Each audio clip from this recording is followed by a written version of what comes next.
There is a specific kind of fear that does not announce itself dramatically. It does not arrive the way fear is supposed to arrive in the stories we tell about it.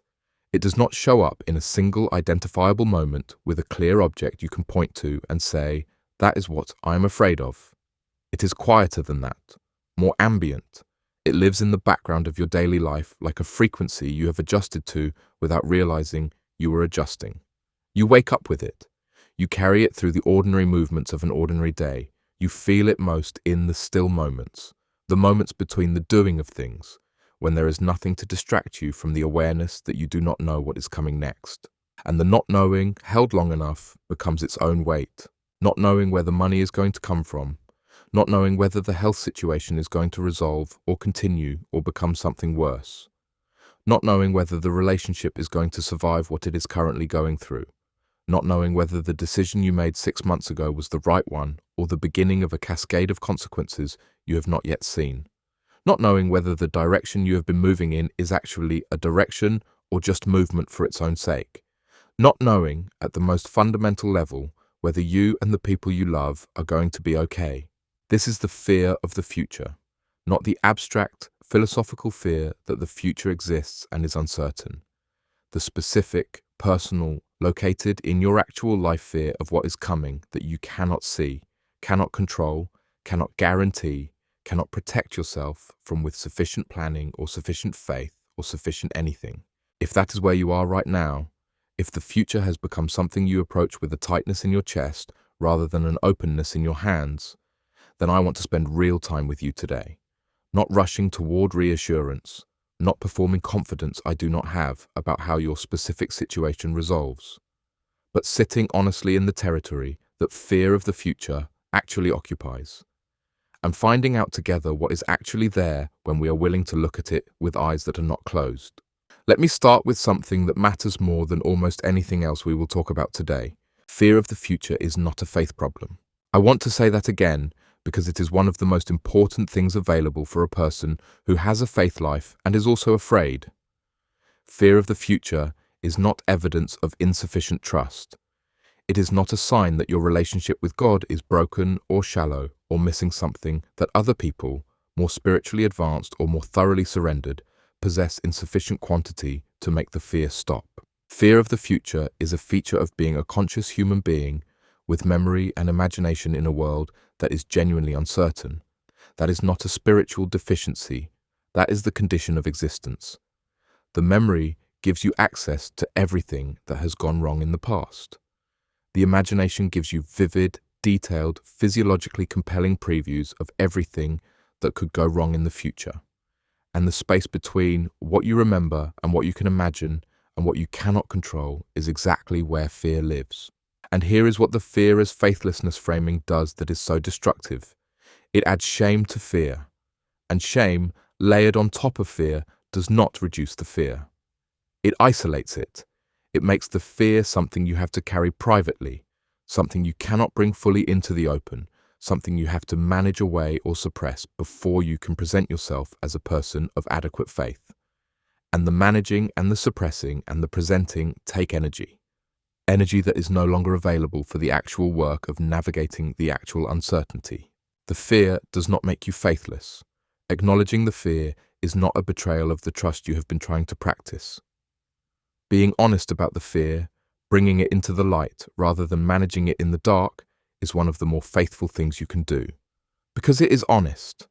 And honesty, in a relationship with God, has always been worth more than the performance of composure. Let me talk about what the future actually is, not philosophically, experientially, because the fear of it is often more about what we have made the future into in our minds than about the future itself. The future, as most of us are carrying it when we are afraid of it, is not one thing. It is a collection of every possible bad outcome that could be associated with the current uncertainty. Every worst case, every feared trajectory, every failure mode. And the mind, in its attempt to be prepared, runs those scenarios forward with a vividness and a detail that makes them feel almost present, almost real, almost already happening. And then you are living in two places simultaneously. You are living in the actual present moment, which contains the uncertainty but also contains real things that are real. The ground under your feet, the people in front of you, the breath that is happening right now, the resources and the relationships and the graces that are actually present in the current moment.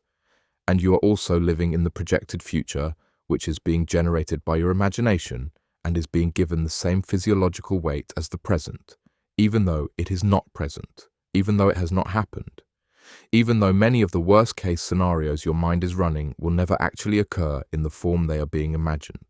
This is not a character flaw. The nervous system does not distinguish cleanly between the imagined threat and the actual one.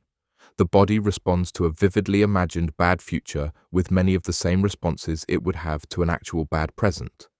The heart rate increases, the chest tightens, the muscles prepare for a response to something that is not actually here yet.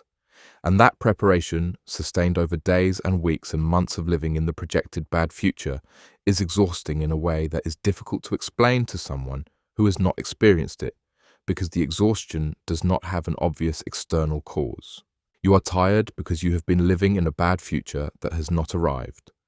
And the first step toward anything like peace is recognizing that the future you are afraid of and the future that is actually coming are not the same thing. They are not even the same category of thing. One is what your imagination produces when it is given the raw material of uncertainty and fear. The other is what actually unfolds. And those two things, in most people's experience of most situations, are not as close to each other as the fear insists. I want to talk about what you are actually afraid of. Not at the surface level, underneath it, because fear of the future usually has a surface layer and an underneath. The surface layer is the specific uncertainty, the health diagnosis, the financial instability, the relationship tension, the career transition, the decision that is still unmade. These are real and they deserve real attention. But underneath the specific uncertainty is almost always something more fundamental. Something that the specific uncertainty is activating, because it connects to a deeper fear that has been there longer than the current situation. For many people, the fear underneath the fear is the fear of uncontrollable loss, the fear that something or someone you cannot afford to lose is going to be taken from you and there is nothing you can do to prevent it. This fear is particularly acute for people who have experienced significant loss before, whose nervous system has already recorded what it is like when the thing you thought was secure turned out not to be. And the body, having learned that lesson, responds to uncertainty with a vigilance that is calibrated to the worst thing that has already happened. Because the worst thing already happened once.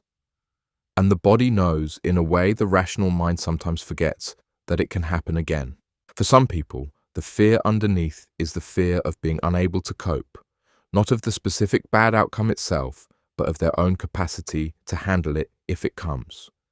The fear that the version of them that would have to navigate the worst case does not actually exist, that they would fall apart in a way that is permanent rather than temporary, that the resilience they have demonstrated in previous hard seasons was specific to those seasons and does not generalize to this one, that this time, whatever it turns out to be, would finally be the thing that breaks rather than bends. For some people, the fear underneath is the fear of being wrong about God, of having organized their life around a set of beliefs about how things work, about who is holding things, about what faithfulness produces, and finding out in the most painful way that those beliefs were not accurate. This is one of the fears that is least spoken about in faith communities, because it is the most threatening to the community's sense of stability, but it is real. And it is present in a significant number of people who would never say it out loud. The fear that the trust was misplaced, that the thing they have been leaning on is not as solid as they needed it to be. Knowing which of these fears, or which combination, is actually operating underneath your fear of the future matters. Because you cannot address what you have not specifically identified. And the surface level management of the presenting fear does not touch the underneath. It just defers it until the next uncertainty arrives to activate it again. Let me spend time now on the next step, because the title of this conversation includes the specific inability to see it, and I want to engage honestly with what that actually means and what it does not mean. Not being able to see the next step is not the same as there not being one. I know that sounds almost too simple to be worth saying, But the way fear works on the mind is that it collapses the distinction between those two things. The not seeing feels like the not existing. The inability to perceive the path feels like the absence of the path. And the fear, which is already generating every possible bad outcome, treats the invisible next step as confirmation that the only available next steps are the bad ones. But the step that you cannot currently see is not absent. It is not visible yet. And those two things are not equivalent. There are reasons a step might not be visible from where you are standing right now. You might not yet have the information required to see it. The timing might not have produced the conditions under which the step becomes clear. The perspective from your current position might not include the angle from which the step is recognizable.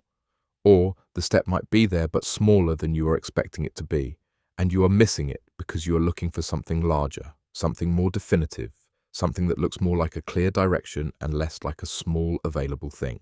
And the practice that actually helps in the not seeing is not the manufacturing of false clarity. It is not the performance of confidence in a direction you do not have. It is the patient, often difficult, discipline of doing the most immediately available honest thing, regardless of whether it resolves the larger uncertainty, and trusting that the next step will become visible from that position in a way it cannot be seen from this one.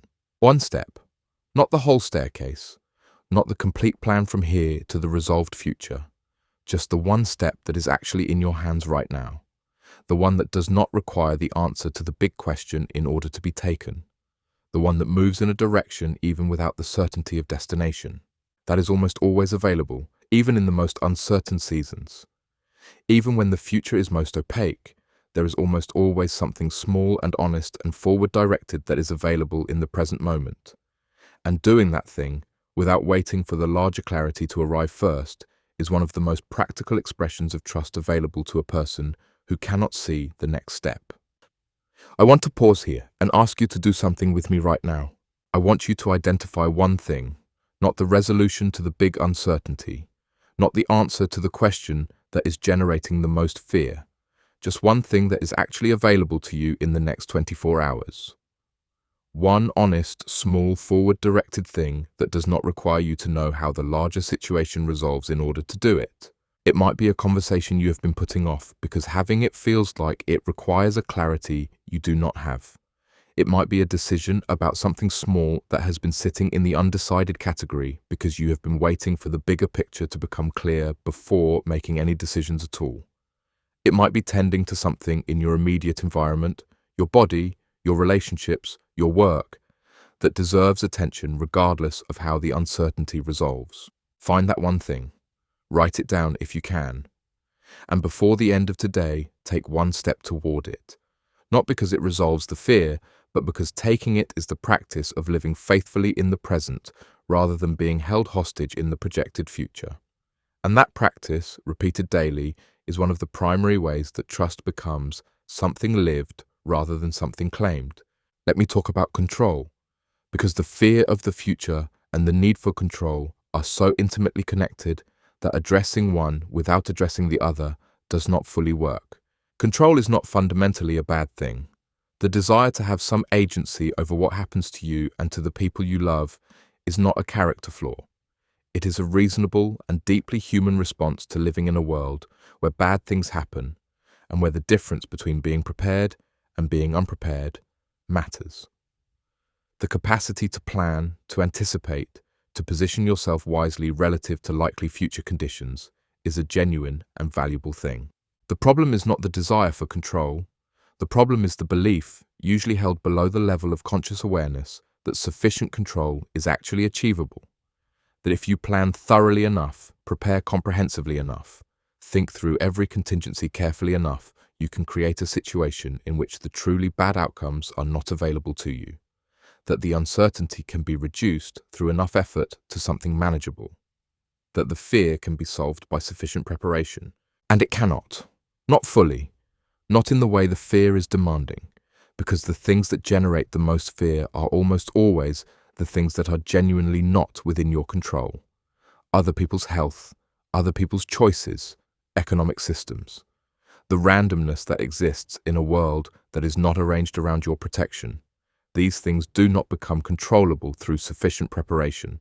They remain what they are, genuinely uncertain, genuinely beyond your management. And the exhausting cycle that fear of the future produces in people who are trying to control their way out of it is this. The planning produces a temporary reduction in anxiety because it feels like doing something. And then the awareness returns that the planning did not actually eliminate the risk. And so more planning is required, more research, more contingency development, more preparation for more scenarios. And the more thorough the preparation becomes, the more aware you are of what is still beyond its reach. And the anxiety increases rather than decreases because the thoroughness of the preparation is making the scope of the uncontrollable more visible rather than less. The exit from that cycle is not found in planning better. It is found in a genuine, not performed, reckoning with the limits of what you can control, and the release, however partial and however ongoing, of the parts that are genuinely not yours to manage. I want to speak to what it actually looks like to release control over what you cannot control, because this is one of the most misunderstood practices in the life of faith. It does not look like passivity.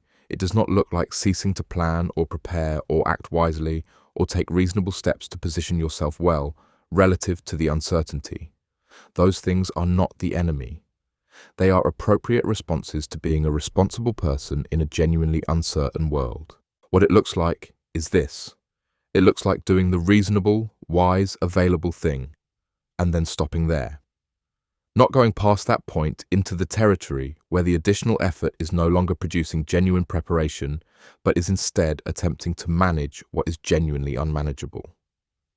The line between those two things is not always obvious, but it can usually be identified by the quality of the anxiety it produces. Wise preparation tends to reduce anxiety because it addresses actual, addressable risks. The attempt to manage the unmanageable tends to increase it because each additional step reveals more of what still cannot be reached. It looks like identifying, specifically, the thing that is genuinely not in your hands. Naming it, not in a general way, but in the specific, honest way that acknowledges what you are actually releasing rather than what you are theoretically releasing. This is not in my hands. I cannot control this. I have done what I can do, and I am now in territory where something other than my effort is what holds this. And it looks like being willing to be in the uncertainty without immediately filling the uncertainty with either planning or anxiety, sitting with the not knowing for a moment without the automatic reaching for something to do about it. Noticing that the not knowing is survivable, that the present moment, which is where you actually are right now, is not as threatening as the projected future. That right here, in this actual moment, there is still something to stand on. That is not a single moment of release that resolves the issue permanently. It is a practice. A repeated, daily, imperfect practice of returning to the actual present when the fear pulls you into the projected future. And over time, that practice builds something, not certainty about the future, but a different relationship with the uncertainty, one in which the not knowing does not have to be resolved before you are willing to be present in your own life. Let me talk about the past, because one of the most important resources available to a person who is afraid of the future is the evidence that the past provides. And most people who are afraid of the future are not looking at that evidence with sufficient attention. You have been here before, not in the exact form of the current uncertainty, but in the general territory of not knowing what was coming and being afraid of what it might be. You have been in seasons where the future looked opaque and the path forward was invisible and the fear was loud and the resolution was not yet in sight. And something happened. Not always what you hoped, not always without cost, not always in a form that was easy or clean or proportionate to what the waiting and the fear required, but something happened. You navigated it. In some form or other, with some combination of your own effort and grace you cannot fully account for, you got through it. And you are here, still in the conversation, still showing up for your life even in the middle of the current uncertainty that the fear is insisting may be the one that finally defeats you. That is evidence. Real, specific, personal evidence that the feared outcome is not the only available outcome. That the story the fear is telling about the future is not the only story the future could contain. That you have survived things before that felt unsurvivable from the inside. And that the version of you that survived them did not exist in advance. It was produced by the surviving. The practice I want to invite you into right now is this. Think of one specific season in your past where you faced something genuinely uncertain and genuinely feared. Name it, at least to yourself. And then note what actually happened, not to minimize what was hard about it, not to manufacture a happy ending that papers over the real cost, but to notice that you are here, that the thing was navigated, that the feared outcome, in many cases, was not the actual outcome, and that the outcome that was actual, even when it was hard, was something you were able to be in and to carry and to eventually move through. That is your evidence. It is not a guarantee about the future. Nothing is, but it is data. It is real data about your actual capacity to navigate genuine uncertainty. And the fear of the future tends to ignore that data almost completely. It treats every new uncertainty as if it were the first one, as if none of the previous navigations happened, as if the track record does not exist. But the track record exists, and you have access to it, and it says something worth listening to. I want to talk about the people around you and the role they play in the fear of the future, because the fear is almost never purely internal. It exists in a relational context, and the relational context either amplifies or reduces it in ways that deserve attention. There are people in your life whose presence makes the fear louder. Sometimes this is because they share the fear, and the shared fear amplifies rather than moderates. Sometimes it is because their own anxiety about your situation, however loving its source, adds to the weight rather than distributing it. Sometimes it is because the relationship itself is a source of the uncertainty, and therefore being in it is being in proximity to the thing that is generating the fear. And there are people in your life whose presence makes the fear quieter, not because they have answers to the questions the fear is asking, not because they can resolve the uncertainty or guarantee the outcome, but because they have a quality of steadiness that does not depend on the circumstances being resolved. They can be in the uncertainty with you without being destabilized by it. They can sit in the not knowing alongside you without immediately trying to fix it or fill it with false reassurance. They can say, "I do not know either," and still remain present and warm and not afraid in a way that somehow lends some of their steadiness to the room. Those people are a resource, not because they solve the fear, but because they provide evidence in the most embodied and immediate form available that the uncertainty can be inhabited without being destroyed by it. That a person can be in the middle of not knowing and still be okay, still be present, still be themselves. And being in the presence of that kind of steady is one of the more powerful experiences available to a person who is afraid.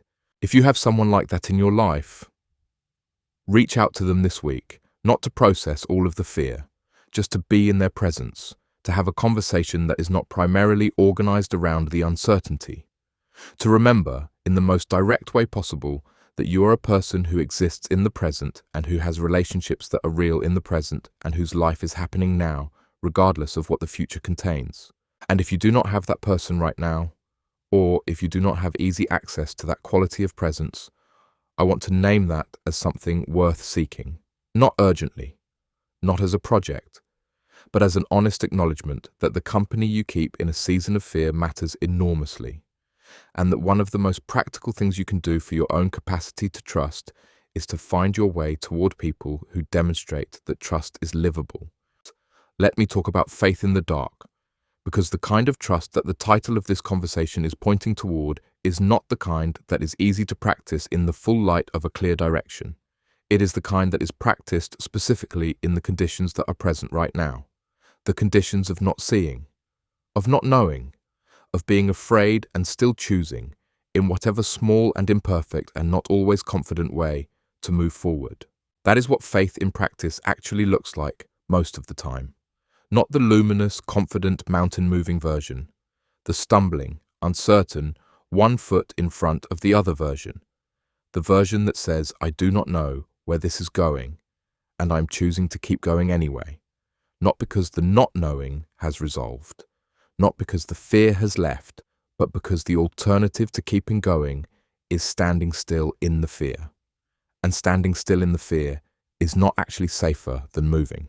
It just feels safer because it is familiar. The trust that you are being asked to practice in this season is not the trust of certainty. It is not the trust that knows the outcome and therefore finds confidence easy. It is the trust that does not know the outcome and chooses, against the grain of the fear, to believe that whatever the outcome is, it will be something that can be navigated, that the version of you that will meet whatever the future contains will be sufficient to meet it. Not because you are sufficient in any absolute or self-generated sense, but because you have not yet been placed in a situation that required more than was available to you. And the evidence for that is your own life, lived to this point, still here, still in the conversation. That is what faith in the dark looks like. Not the absence of the dark, not the manufacturing of light where light is not present, the willingness to keep walking in a darkness that is real, trusting that the ground, which has held this far, will hold the next step. There is something I want to address that sits at the center of fear of the future for many people who have a faith life. The belief that trust should make you feel better, that if the trust were real, the fear would subside, that the fear is evidence of the trust's inadequacy, and that therefore the ongoing presence of the fear is a problem with the trust rather than a feature of the human experience of genuine uncertainty. I want to sit with this carefully because it is one of the primary sources of the shame that gets added to fear for people of faith. And the shame compounds everything. The trust is not a feeling, it is a direction. It is the decision made in the middle of the fear about which way you are facing. And you can be facing in the direction of trust. You can be oriented towards something larger than your own capacity to control or predict or guarantee, while simultaneously feeling afraid. The fear is not evidence that the orientation is wrong. The fear is evidence that you are human and that the situation is genuinely uncertain, and that your nervous system is doing what nervous systems do. Real trust does not eliminate the physiological experience of fear. Real trust does not silence the thoughts that generate the fear. Real trust does not make the uncertainty feel certain. What it does, slowly and non-linearly and imperfectly, is provide something underneath the fear. A ground that the fear does not reach. A quality of knowing, below the level of feeling, that the fear is not the whole story. That the uncertainty is real and is not the only thing that is real. That whatever the future contains, you are not meeting it alone. That underneath thing does not always feel like peace. Sometimes it feels like barely hanging on. Sometimes it feels like the narrowest possible ledge between the fear and the full fall into it. But the ledge is there. And the barely hanging on is not the failure of faith. It is faith, in the most honest and least performed form it takes. Let me get practical. Because the interior work of managing fear of the future, while essential, is not the whole picture. There are also practical things that actually help, and ignoring them in favor of only the spiritual or psychological dimensions does a disservice to people who need traction in their actual daily lives. The first practical thing is information. Not more information than necessary, not the compulsive research that is actually anxiety management disguised as preparation, but the right information. Often a significant portion of the fear of the future is operating on incomplete or inaccurate information. The worst case is being imagined in a space of uncertainty that does not have to be as uncertain as it currently is. And getting the actual facts from the actual sources about the actual situation sometimes reveals that the feared future is less probable or less catastrophic than the imagination has been insisting. This is not always the case. Sometimes the actual information confirms that the situation is as serious as the fear has been suggesting. And in those cases, the information does not reduce the fear, but it does redirect it towards something specific and addressable, which is still more useful than generalized dread pointed at a vague and worst-case imagined future. The second practical thing is the reduction of unnecessary amplifiers. Certain inputs consistently increase the experience of fear about the future without providing any useful information or any capacity to address the feared outcome. The news cycle, consumed beyond the minimum required to stay adequately informed, is one of the most reliable fear amplifiers available. Social media in extended doses is another. The conversations that primarily serve to share and therefore amplify collective anxiety without producing any movement toward resolution are another. This is not about becoming uninformed or disengaged. It is about recognizing that there is a level of consumption of fear-amplifying content beyond which no useful purpose is being served and a real cost is being generated. and making a deliberate, ongoing choice about that level rather than defaulting to unlimited exposure. The third practical thing is movement, physical movement, not as a spiritual metaphor, as a physiological reality. The body in fear is a body in a state of preparation for action that is not occurring. The energy of the fear response has been mobilized and has nowhere to go, and that mobilized, unreleased energy accumulates as the physical experience of anxiety. And physical movement is one of the most direct and effective ways to discharge it, not to cure the fear, but to reduce the physiological intensity of it so that the more interior work becomes more accessible. Walk, specifically, regularly, outside when possible, not as a chore, not as an aggressive intervention, as a consistent, daily, physically grounding practice that tells your nervous system, in the language it actually understands, that the threat level has reduced enough for normal locomotion to resume. I want to close by speaking to something that I think is the deepest available truth in this conversation, the thing underneath everything else we have talked about. The future is not yours to hold, not in the diminishing sense, not in the sense that suggests you are powerless or that your choices do not matter, or that preparation and wisdom and effort are irrelevant. In the most liberating sense, in the sense that says the weight of what is coming is not something you were designed to carry in advance, that the burden of having to know and control and guarantee what has not yet arrived was never supposed to be yours, that the part of the future that exists only in the imagination and has not yet become the present is not something you have been given the resources to manage, because the resources for any given moment are provided at the moment, not in advance. This is one of the most counterintuitive and most essential truths available to a person who is afraid of the future. The provision for tomorrow is not available today. What is available today is the provision for today. And the anxiety of trying to provision tomorrow with today's resources produces exactly the kind of overwhelming, crushing experience of insufficiency that makes the future feel impossible. Because it is. With today's resources. Tomorrow is impossible to carry today, but tomorrow's resources will be there tomorrow. They always have been. Not always in the form expected, not always without cost, not always comfortable or clean, but there, available, sufficient for the actual moment when the moment actually arrives.